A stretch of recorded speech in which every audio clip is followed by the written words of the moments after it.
natin magpipick up tayo ng Taobao, hindi doon sa shop na kung saan ako nagpipick up.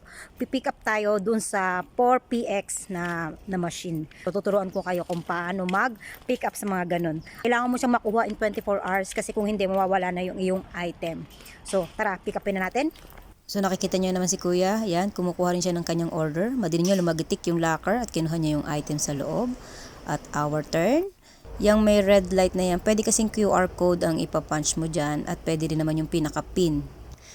Press natin yung na blue uli. Tapos ilalagay natin yung pinaka-pin number na sinend sa atin sa WhatsApp ni Taobao. Yun yung pinaka parang lock key para mabuksan natin yung locker. At ayun, lumagitik doon sa badandulo at kukunin natin yung item na order ni Alaga sa Taobao. So, yehey, nakuha natin. Ganun lang kadali. Actually, itong 4PX machine na to, malapit lang to sa bahay namin. Ayan lang siya sa kabilang side na yan. 'Di ba? Ang lapit lang. At kung doon naman sa market, doon sa dulo pa ako maglalakad. So, tara, uwi na tayo. Bye!